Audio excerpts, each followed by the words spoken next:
Listen, I'm going to tell you something that will probably infuriate half the internet, but someone needs to cut through the motivational noise and speak the economic truth of modern relationships. Look around. What do you actually see? You see successful men. Highly capable, intelligent, attractive, financially solvent men. Men who have put in the work, acquired skills, and cultivated a life of peace. And they are sitting alone. Not for a few months of a dating sabbatical, but for years. They are not struggling to find dates. They are choosing not to participate. The question isn't why they're single. The question is, why are they so damn content with it? And before the reflex takes over, before you reach for the angry labels, misogynist, incel, bitter, let me ask you a question that cuts to the core of the matter. When was the last time you saw a couple under the age of 35 who were genuinely, unreservedly happy? Not Instagram happy, that filtered aspirational facade, but the kind of happy that looks like mutual respect, reciprocal effort, and genuine stability. You can't remember, can you? And there is a devastatingly simple, yet brutal, reason for that. We have successfully created a social environment where being alone has ceased to be the failure. For most men, it has become the rational choice. Solitude is no longer the undesired outcome. It is the rational outcome. It's like being offered a ride in a gorgeous luxury car, only to be informed that this specific model has a 70% chance of catastrophic engine failure, immediately and irreversibly. Do you take the ride? No. You choose the certainty of effort. You choose to walk over the high probability of total destruction. The math simply doesn't add up anymore. Imagine you walk into a casino. There's one specific table. To sit down, you must bet your entire life savings, your emotional stability, half of your future earnings, and your mental health. That is the buy-in. The dealer informs you that historically, 70% of players lose everything. And of the 30% who win, half of those report that the prize wasn't worth the stress or the cost. No rational human would sit at that table. Yet, that is precisely what modern high-stakes commitment has become for men. And then we wonder why they are opting to invest in Bitcoin, in their careers, in their physique, or simply in their own peace, rather than in this rigged game. I recently spoke to my cousin, a 34-year-old software architect. Good money, works out, looks great. He hasn't dated in 3 years. I asked him why. His answer was the truest summary of modern dating I've ever heard. Every time I open those dating apps, I feel like I'm applying for a job I'm not qualified for. The job description is absurd. CEO position requires minimum height 6'2". Salary in the top 5% of all national earners. Must own property in multiple countries. Must have the emotional availability of a full-time therapist. Previous experience as a mind reader preferred. This points to the economic reality that nobody wants to face. Women have priced themselves out of the market. This isn't just about high standards, it's about delusional pricing. It is the phenomenon of listing a 1995 Honda Civic for the price of a Ferrari because new seat covers were installed. They have confused their value, their actual measurable contribution, with their demands, their aspirational, social media-fueled wish list. And when nobody buys, instead of adjusting the price to meet the market, they blame the customers for being cheap or not real men.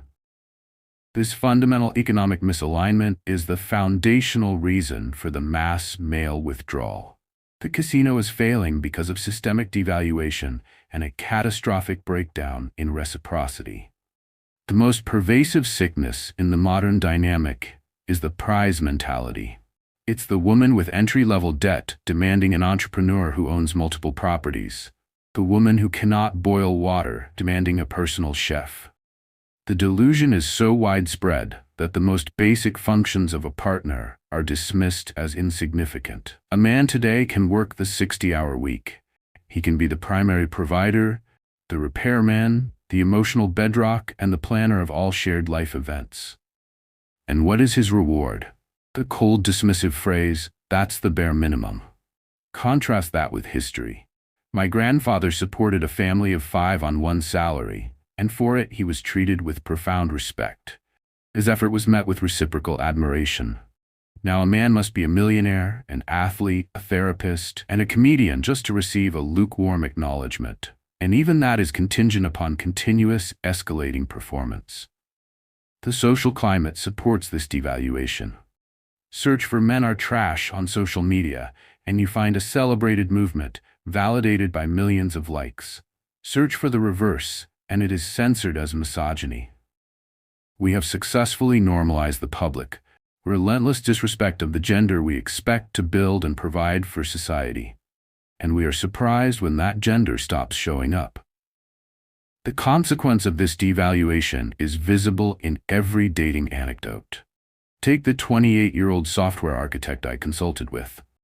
He took a woman to a nice restaurant, tried to engage in conversation, and paid the $150 bill. She, meanwhile, spent the entire date on her phone, posting stories of the food, tagging the restaurant, treating him like the invisible chauffeur who happened to pick up the check. She contributed nothing. At the end, she didn't thank him. She simply said, "This was boring," and left. He spent his time and money to be someone's content creation assistant. The final, maddening layer of the cognitive dissonance was her post the next day, complaining about how men don't know how to date anymore, and where have all the romantic men gone. She extracted resources, showed zero reciprocity, blamed him for her own disinterest, and then broadcasted herself as the victim. Why would any rational man sign up for that transaction twice? The delusions reach astronomical levels when discussing assets. A woman living in a shared apartment, struggling paycheck to paycheck, will instantly reject a man for not owning property. In major Western cities, this requirement disqualifies over 90% of men under 35. The pool of eligible men is systematically decimated by standards that are disconnected from the woman's own economic reality. This is the failure of the Plan B delusion. The women who spent their early and mid-20s on the carousel, having fun, building a career, rejecting men with potential based on an arbitrary spreadsheet of requirements, believed the nice guy they rejected at 23 would simply be waiting patiently at 33. He is not. He either found someone else who genuinely appreciated him and his effort, or he built a life where he no longer needs her. Why would a man trade his peace, his accumulated wealth, and his established hobbies for someone who views him as an interchangeable safety net? The men who are worth having are not waiting to be Plan B. Father Time remains undefeated. To complete the picture of the dysfunctional casino, we must acknowledge the sheer danger of male initiative. We have successfully made every viable path to connection a fire exit with an alarm system. Approach at work? HR complaint. Approach at the gym? Labeled a creep? Photo posted online. Approach in a public setting? Accused of harassment. The paradox is that while men are socially and professionally punished for approaching, they are simultaneously shamed for not doing so. Why don't men approach anymore? Where did all the confident men go? The culture demands that men perform the high-risk action of initiation, while simultaneously guaranteeing a negative return, often in the form of humiliation or social consequence. The rational choice is, again, withdrawal. The high risk and guaranteed negative return have had an irreversible effect. The pain of potential loss has become greater than the desire for connection, leading to a profound male adaptation. I was at a wedding 5 years ago, a massive 6-figure affair. I focused on the groom's face during the ceremony. It wasn't joy. It was resignation, the look of a prisoner of war signing a confession. The bride spent the entire reception complaining about the flowers, the cake, and the DJ. Not once did she look at him with love or offer thanks. 6 months later, they were divorced. She kept the ring, the gifts, and the perfect honeymoon photos for her social media narrative. He kept the debt and the depression. Men are not scared of commitment. We are scared of committing to the wrong person who will systematically destroy our lives, our finances, and our peace, and then walk away with the prizes. That is the fear, and it is entirely rational, given the evidence. The resulting male solitude is not a painful symptom, it is a functional adaptation. Men are problem solvers. We have taken the problem of loneliness and built a toolbox to solve it internally. Need loyalty? Get a dog. Need emotional support? Male friendships are stronger than ever, built on shared purpose and mutual respect, not constant emotional processing. Need purpose? Invest in career, hobbies, health, or building something that won't abandon you for your best friend. We have turned loneliness from a bug into a feature. Men return home and there is peace. The money is theirs. The time is theirs. Their decisions are their own. There is no drama, no constant argument, and no emotional roller coaster. This isn't loneliness. It is freedom. Meanwhile, the women who bought the lie that they could delay commitment indefinitely, extract maximum fun from their 20s, and then simply pick a husband off the shelf when they were ready, are now facing the biological clock and the social void. They are posting wine memes, trying to rebrand alcoholism as quirky, and adopting the cat mom identity as a personality trait. The self-love quotes fool nobody, including themselves. They are experiencing a mental breakdown because they were sold a fantasy that men would simply wait for their turn at the selection table. The final, bitter hypocrisy driving men away is the demand for traditional provision without traditional reciprocity. The successful entrepreneur who suggested splitting a vacation 50-50 with his long-term girlfriend, who herself earned $90,000 a year, was immediately dumped. Why? She flipped out, called him cheap, and declared that a real man pays for everything. This is the ultimate rejection of partnership. It is the desire for the financial protection of the 1950s husband, combined with the absolute autonomy of the modern, independent woman. They want the man to be the breadwinner, the emotional listener, and the fix-it specialist, but have no say in major decisions, no emotional peace, and no guarantee of loyalty. It is a demand for a CEO salary with an unpaid intern's lack of authority. No rational person would accept that job. The social programming runs deep, telling men they are biologically wired to protect and provide. But protect and provide for what?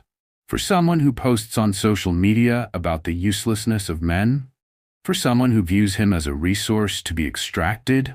The juice is no longer worth the squeeze, and men are finally realizing it.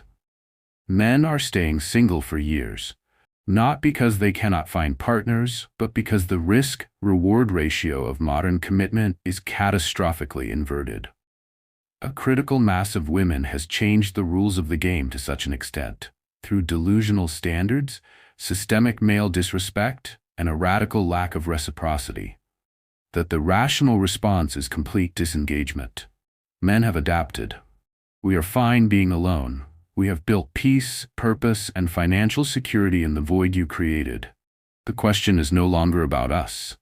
The question is, are you handling it well?